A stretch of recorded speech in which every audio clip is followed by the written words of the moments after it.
Bab 69. Aku akan mencarinya. Mata si botak penuh keterkejutan saat ini, tapi juga sedikit ketakutan. Dalam waktu sesingkat itu, ada banyak orang yang dapat mengumpulkan 6 juta RMB, tetapi tidak ada orang kedua di seluruh Jiangsu yang dapat memperoleh 6 juta dengan koin logam 1 RMB. William yang juga memiliki ekspresi kusam di wajahnya, ketika dia pertama kali bertemu dengan Jerry yang di grup Qin, dia tidak menganggapnya serius.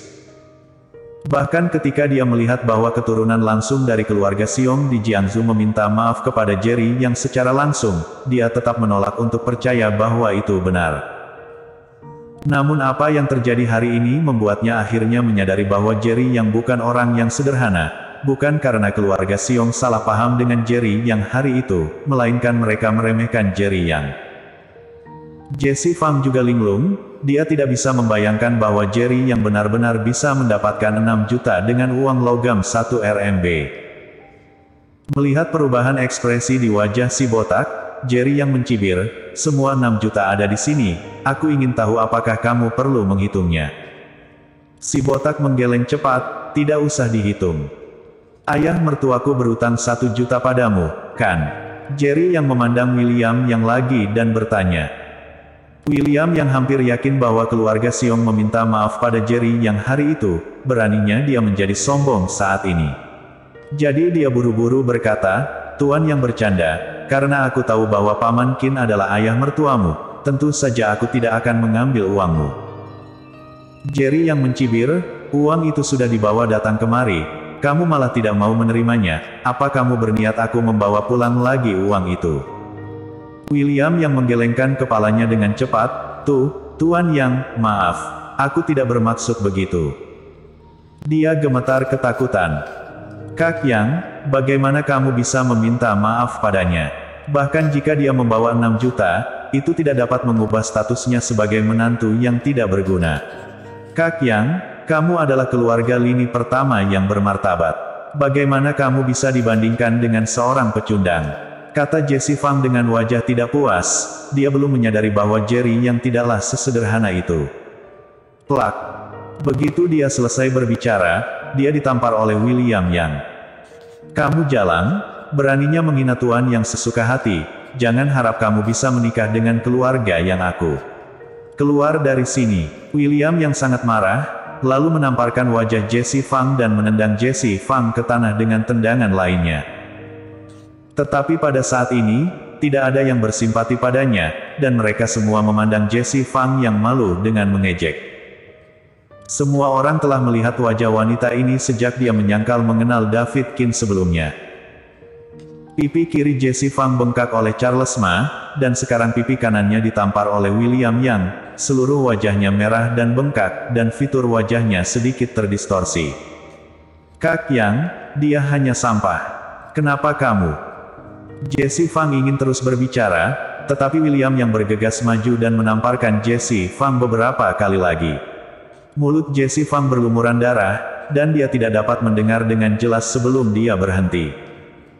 Jerry yang hanya melihat dengan mata dingin dan tidak menghentikannya. Wanita ini tidak wanita jalan biasa, dia sudah tidak tahan melihatnya. Tuan Yang, mulai hari ini, aku tidak ada hubungannya dengan perempuan jalan ini. Setelah William yang menghajar Jesse Fang, dia buru-buru mendatangi Jerry yang untuk menjelaskan.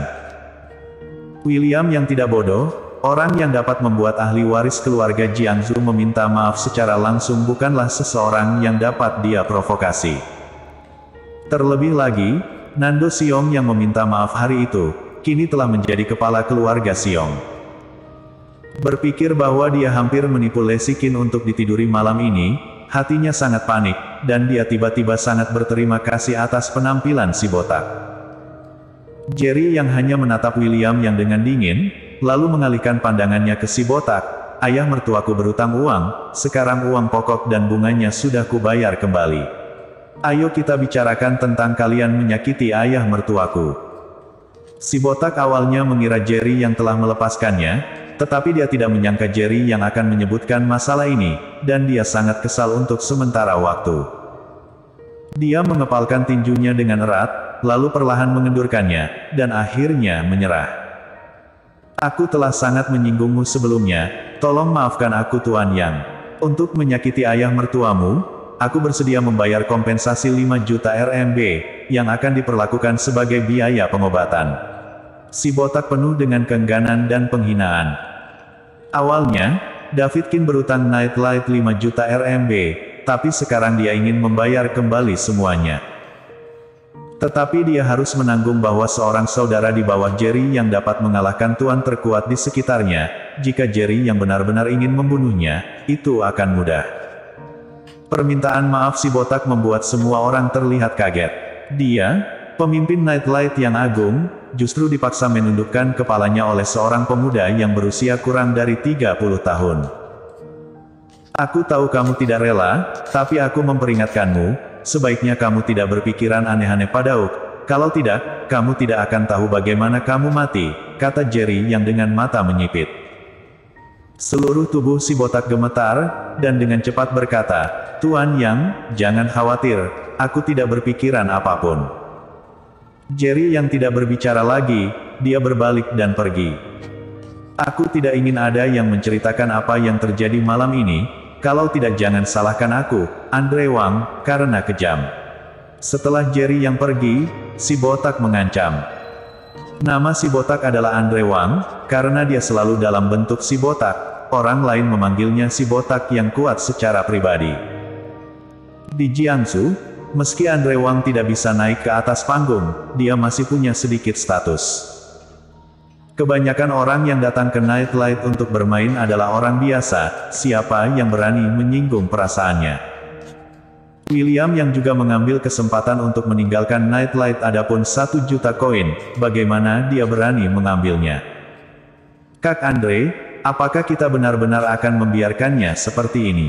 Di dalam kotak mewah di Nightlight, seorang laki-laki di sebelah Andre Wang bertanya dengan enggan. Andre Wang memelototinya. Anak buah di sebelah anak itu dapat menggulingkan 9 anak buah terkuat di sekitarku hanya dalam waktu belasan detik. Katakan, apa lagi yang bisa aku lakukan? Mendengar hal itu, lelaki itu cepat-cepat berkata, Kak Andre, aku tidak rela. Jika kamu tidak rela, kamu tetap harus menahannya. Bocah itu aneh, jangan sampai kamu memperlakukannya sebagai menantu pecundang. Setelah Andre Wang selesai berbicara, seseorang memerintahkan, siapkan aku kartu bank 5 juta RMB, lalu ikuti aku ke David Kin untuk menebus kesalahan. Kak Andre, kamu benar-benar berniat menebus kesalahan. Sang anak buah terlihat kaget. Brengsek, sekarang tidak mau menuruti perkataanku.